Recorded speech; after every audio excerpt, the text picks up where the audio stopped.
자, 그럼 오늘의 첫 순서 이슈 시그널 본격적으로 출발해 보도록 하겠습니다. 자, 앞서 잠깐 예고해 드렸던 것처럼 국토부에서도 여러 가지 혁신 방안들, 개발 계획들을 발표하고 있는데요. 이에 대한 내용들을 조금 더 자세히 살펴보겠습니다. 자, 이사님 이슈 시그널 내용 시작할까요? 네, 이번 이제 1월 달 바로 이제 정부에서 이제 굵직한 발표를 하나 했습니다. 이제 국토부에 발표를 하나 했는데요. 자, 과거하고 다르게 좀 핵심적인 포인트가 있어가지고 오늘 좀 쉽게 다뤄드리고 우리가 앞으로 어떤 지역들을 좀 전망을 해야 될지 그 부분까지도 좀 알려드리도록 하겠습니다.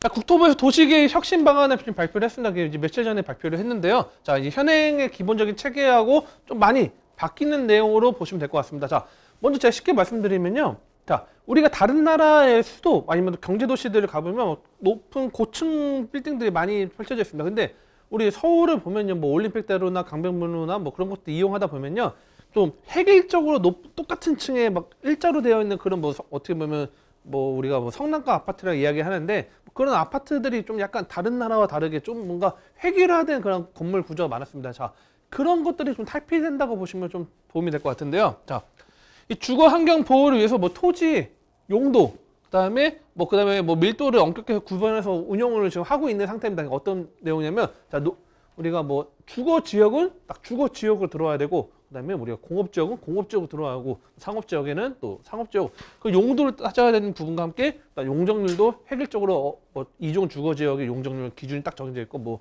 상업 지역 주거 뭐 용적률 그런 내용들이 딱 운영이 되는데, 자, 이거를 좀 바꾸겠다는 내용을 발표한 게 1월 6일날 금요일에 발표를 했습니다. 그래서 뭐 직주 근접, 고밀 복합 개발. 자, 이미 여기서 이제 직주 근접 이런 내용도 중요하지만 뭐 고밀 복합 개발이라는 게 상당히 중요했습니다. 고밀 개발, 복합 개발이라는 것들이 좀 중요한 내용이 있고, 그래서 새로운 공간 전략을 요구하는 거에 대해서 도시계획 혁신 방안을 6일날 이제 발표를 했습니다. 그래서 융급한 뭐 도시공간 조성에서 세 가지 종류의 공간 혁신 구역 도입인데 이 세 가지에 대해서 좀 알아보도록 하겠습니다.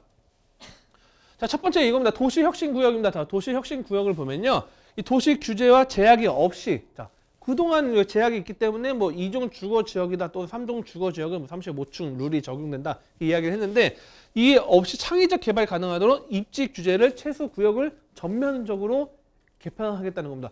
자, 이게 몇십 년 동안 상당히 계속적 기준이 정해져 있는 내용을 어떻게 보면 과감하게 좀 탈바꿈한다는 내용인데, 그래서 이 도시 혁신 구역에 대해서 한국형 화이트 존을 도입한답니다. 그래서 뭐 싱가포르의 마리나 베이처럼 그런 싱가포르 유형을 좀 따라오는 것 같습니다. 그래서 뭐 랜드 벤처마킹을 한 것 같은데, 이 토지 건축의 용도 제한 없이 용적률 건폐율 등 이 지자체가 정할 수 있도록 정했기 때문에 뭐 광역시급 또는 뭐 시별, 시군구별 이렇게 다 나눠져서 좀 진행할 수 있는 부분들이 있겠습니다. 자, 그래서 뭐 실제 국토부에서 이 내용을 그대로 갖고 왔습니다. 보면요. 자, 싱가포르 마리나베이 같은 경우도, 자, 이 예전 사진입니다. 예전 사진과 현재 사진, 뭐 싱가포르 가보신 분들이 뭐 상당히 이 랜드마크라 말씀드린 마리나베이 지역을 알 수 있을 텐데, 자, 엄청나게 좀 느낌이 다르죠. 밑에 건물들 또한도 상당히 높은 건물들이 할 텐데 고밀 개발로 해서 상당히 개발을 한 부분인데, 자, 싱가포르 마리나베이 같은 경우는 개발 사업자가 토지 용도를 자유롭게 결정을 해서, 자, 마찬가지로, 자, 이 예시고 그냥 개발 사업자가 토지 용도를 자유롭게 개발을 할 수 있도록 풀어주겠다는 내용입니다. 그래서 토지 개발자가 뭐 사업 수익성이나 뭐 다양한 부분들에 대해서 어쨌든 용도 활용을 다양하게 할 수 있도록 풀어주겠다는 내용에서 화이트 존을 도입한다는 겁니다. 그래서 이 내용이 97년도에 싱가포르가 이거를 도입을 했고, 우리나라가 또한 이 기준을 따져서 뭐 한국형으로 개발한다는 내용이고, 또 하나는 이겁니다. 자, 노항만이나 배후단지를 주거 국제 업무나 관광으로 해서 좀 개발하겠다. 세계적 복합단지를 재개발하겠다는 내용인데, 그래서 자, 이 내용은 이거죠. 과거에 항만 도시들이 있는 지역들이 있는데 우리가 보면 부산항이나 인천항 같은 어마어마한 큰 항들입니다. 근데 또는 공업단지들이나 그런 것들이 쇠퇴한 지역들이 있죠. 우리나라 같은 경우도 서울 같은 경우도 보면 과거에 성수동 같은 경우도 공장지역이었고 영등포 지역도 공장지역인데, 자, 많이 바뀌었죠. 그런 모습들을 좀 더 크게 어떤 보면 법적으로 좀 완화한다는 내용인데, 자, 뭐 예를 들면 이겁니다. 자, 전체 연면적인 뭐 쇼핑몰이나 오피스 상업용, 자, 만약에 상업용 건물을 짓는다 하면 오피스 여러 것들은 단일 용도 비율이 60%인데 이걸 70%로 상향시켜줘서 사업성을 좀 증가시켜주는 내용도 좀 있었고요. 그 다음에 주거 용도도 이제 주거 비율 같은 경우 40%로 들어갈 수밖에 없는 지역들이 50%로 10% 정도를 상향시켜서 자 그리고 또한 50%지만 추가적으로 50% 이상도 가능하도록 어느 정도 완화시켜줬다는 내용입니다. 그래서 이 알파 같은 경우가 이제 어떻게 뭐 대신 뭐 민간 사업이나 그런 사업업자들한테 특혜를 줄 수도 있기 때문에 그 부분에 대해서는 뭐 임대주택이나 뭐 다양한 제도적 장치를 마련을 해가지고 이 개발 수익을 환수하는 장치를 만들겠다 그런 내용이고요. 그다음에 이 도시 내 민간 선호 유후부지들이 또 있죠. 뭐 우리 보면 뭐 이 용산 정비창 같은 부분들이 있는데 이런 부분에 대해서 높은 용적률을 부여한다는 거죠. 자, 우리가 철도청 부지가 용산역 일대 그 국제 업무지구 이야기 계속 나오는데 계속 국제 업무지구 나온다 해서 뭐 어느 정도 뭐 가끔 이제 예전 2007년, 2008년도 나왔다가 서브프라임 사건 이후로 좀 잠시 잠잠했다가 다시 또 이제 국제 업무지구 이제 재작년부터 이야기를 많이 하고 있는데 자, 이거는 이제 본격적으로 유후부지의 철도창 부지도 아예 대놓고 명시를 했습니다. 반대로 말하면 뭐냐면 지금 서울뿐만 아니라 다양하게 철도 부지나 또는 뭐 유휴부지 그 나라에서 과거에 쓰던 뭐 하지만 지금은 이용하지 않거나 즉 방치되어 있는 그런 용지 같은 경우도 높은 용적률을 부여를 해가지고 이 사업자가 자유롭게 개발할 수 있도록 해서 좀 사업성을 높이겠다. 그것도 좀 많이 담았다는 내용으로 보시면 될 것 같고요. 자, 두 번째는 복합 용도 구역입니다. 복합 용도 구역 같은 경우에는요, 보면요, 이 기존 용도 지역 변경 없이 다른 용도로 가능하게 해주겠다는 내용입니다. 자, 우리가 제가 아까 처음에 말씀드렸죠. 주거 지역에는 주거를 해야 되고, 뭐 상업 지역에는 상업 지역이고, 뭐 예를 들어서 뭐 상업 지역에 주상복합이 진다 하면 업무 시설이 상당히 들어가는 부분이고 주거만 들어갈 수 없다. 예를 들어서 일반 상업 지역에는 아파트라는 게 들어간다는 것 자체가 물론 아파트 들어갈 수 있겠죠. 하지만 단독으로 아파트가 들어갈 수가 없죠. 주상복합에서 어떤 지역은 오피스텔 동, 어떤 동은 아파트 동이라고 명시를 하죠. 자, 그렇다 보면 이 상업적 같은 경우는 주 메인이 상업시설이 메인이기 때문에 주거가 메인 될 수 없다는 거죠. 하지만 뭐 지금 같은 이제 이런 부분에서 용도 변경 없이 주거 지역 내에 상업시설도 설치를 해서 우리가 보면 뭐 상업 부지 안에 뭐 보면 우리 중심 상가로 요즘에 신도시들 이야기 많이 하죠. 그래서 중심 상가 상가들이 뭉쳐져 있고 주거 지역은 주거만 뭉쳐 있는 부분들이 있는데 이런 것들은 좀 바꿔서 주거 지역 내 상업시설도 설치가 가능하고 공업 지역 내에서도 주거 및 상업시설 설치가 가능하는 기준을 잡았습니다. 특히 이 공업 지역을 좀 눈여보셔야 될 것 같습니다. 공업 지역 내에 뭐 물론 준 공업 지역 같은 경우는 뭐 우리가 준하다는 뜻이기 때문에 뭐 다른 시설도 들어오는데 전용 공업 지역 같은 지역 같은 경우에도 우리가 그동안 막 뭐 낙후돼 있고 아니면 또는 이제 우리가 산업화가 발달됨에 따라서 과거에 이제 공장했던 지역들이 많이 쇠퇴한 지역들이 있을 겁니다. 자, 그런 지역들은 공업 지역이기 때문에 공장만 들어갈 수 있지만 이거는 이제는 주거나 상업시설로 설치가 가능할 수 있도록 문을 열어줬다. 이렇게 보시면 될 것 같고요.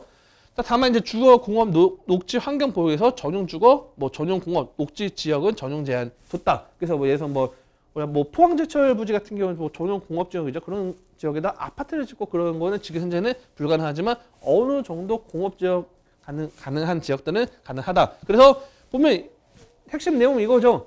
두 번째 핵심 내용 이겁니다. 자, 다양하게 용도 변경할 수 있도록 문을 열어준 게 포인트고요. 그 중에서도 노후공업 단지나 세대 구도심 지역. 보면 우리 구도심이라고 갖고 이제 예전에 비해서 신도시에 들어옴에 따라서 낙후된 지역들이 있을 겁니다. 자, 그런 지역들이 주거, 문화, 업무 복합 지역으로 점진적으로 전환해서 직접 근접 수요를 뭐 기대할 수 있게 한다는데, 야, 뭐 돌려 말한 거고 실제 말은 이거죠. 자, 개발이 낙후된 지역도 그동안 개발이 수익이 나지 않고 용도 변경이 어렵다 보니까 그동안 낙후된 지역도 그동안 방치한 게 많았다. 그렇기 때문에 용도 변환이나 또는 다양한 혜택들, 인센티브를 제공해서 개발 속도를 올리겠다.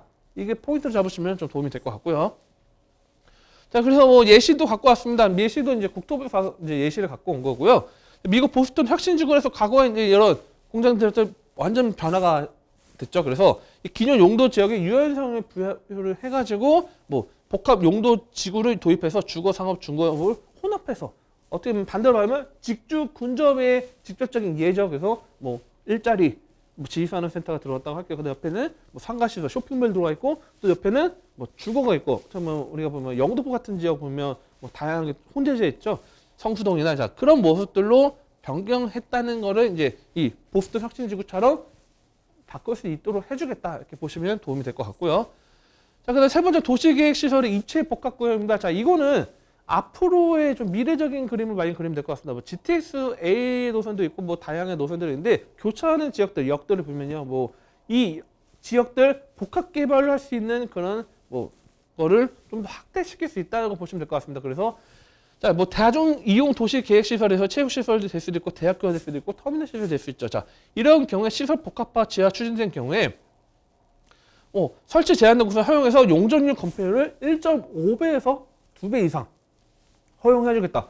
자, 그럼 사업성이 엄청나게 커지는 것도 있겠지만 고밀 개발의 핵심 포인트로 변경될 수 있다는 거죠. 어떻게 보면 고밀 개발로 돼서 더 개발 속도 올릴 수 있는 부분이 있고, 그래서 한정된 공간이라는 곳에 다양한 기반 시설 확보를 기대하는데, 자, 어떻게 보면 집중 현상이 나타날 수 있다고 봐도 좀 제가 뭐 지금 뭐 성급하게 말씀드릴 수도 있긴 하지만 그런 부분도 나타날 수 있지 않을까 생각합니다. 그래서 뭐 업무 시설이나 그런 것들이 집중적으로 좀 먼저 뭐 어쨌든 고밀 개발해서 어떻게 보면 뭐 실제 뭐 도쿄나 뭐 록봉기나 그런 지역들 가보면 상당히 고밀 개발 뭐 어떤 용적률 2000% 이상 부여한 지역들이 있는데 그런 식으로 계속적으로 바꾸지 않을까 그렇게 좀 생각하시면 될 것 같고요.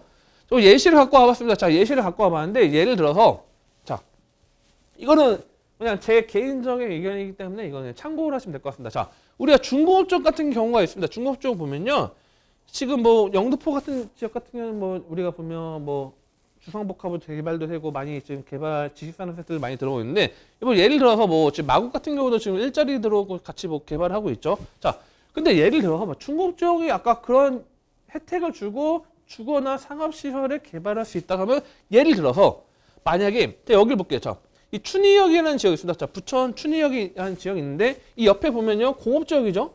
자, 중공업지역 라인이 있습니다. 자, 보면요 다른 지역과 대비했을 때 자, 이 상업지역 라인들은 뭐 개발을 했다고 할게요. 7호선 라인인데, 자, 이 7호선 라인에 중공업지역 라인이 있는데 이쪽은 지금 현재 시점에서는 원래 과거 시점에서는 공장만 들어올 수 있는 지역이 있죠. 그래서 뭐 지식산업센터들 들어오고 그러긴 하겠지만, 자, 근데 그런 지역들이 어떻게 보면 주거나 상업시설을 개발할 수 있는 요소들이 있다고 하면 향후에 뭐 GTX 지금 종합운동장까지 해서 GTX 우리가 보면 B노선하고 앞으로 D노선이 교차되는 GTX역이죠. 한정거장 옆에 춘희역과 종합운동장 옆에 중공업지역 같은 경우는 앞으로 주거 수요가 상당히 늘어날 수 있지 않을까. 그렇다고 하면 지금 같은 혜택에 대해 볼 수 있는 지역이고, 자, 이거는 뭐 극단적으로 하나 갖고 온 거고, 그런 지역들이 분명히 다양하게 혼재되어 있을 겁니다. 뭐 수도권 같은 경우에는 뭐 서울을 중공업 지역이 딱 보면 뭐 창동 일부나 성수동이나 아니면 이쪽 서남부 일대에 상당히 좀 포진되어 있다고 보시면 될 것 같은데, 경기도 지역에 이런 지역들을 눈여겨보시는 것도 어떻게 보면 이런 정책 발표에 대해서 미리 좀 선점할 수 있는 부분이 있지 않을까 이렇게 말씀드리고, 방송이다 보니까 뭐 직접적으로 어떤 지역들 뭐 특혜로 오픈하기는 좀 어렵다 보니까 예시를 말씀드렸고, 이런 식으로 분석을 해보신다 하면 좀 상당히 이 앞으로의 부동산 좀 변화된 정책 트렌드에 따라갈 수 있지 않을까 이렇게 정리를 해드리면서 뭐 저뿐만 아니라 뭐 언론이나 뭐 다양한 뭐 채널 통해서 또 더 자세히 나온 내용들이 있을 겁니다. 그래서 같이 참고해서 가지고 좀 미리 준비하시는 그런 전략적인 부동산 투자를 하시면 좀 성공적으로 가능하지 않을까 정리를 해드리겠습니다.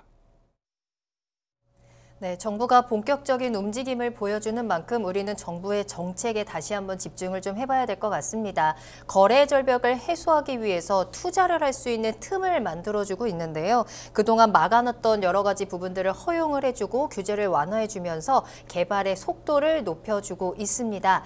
자, 이 틈이 앞으로 얼마나 큰 기회가 될 수 있을지 좀 기대가 되는 가운데, 여러분들도 이 안에서 기회를 찾고 싶으시다면 언제든지 저희 부동산 시그널로 문의 전화 주시길 바라겠습니다. 조금 더 구체적인 내용들 살펴드리도록 할게요. 서울전화 02-2128-8562번, 2128-8562번이고요. 전화와 문자 편하게 이용하시길 바라겠습니다. 자, 그럼 부동산 시그널 참여하시는 방법 다시 한번 보시고요. 잠시 후에 투자 정보 가지고 돌아오겠습니다.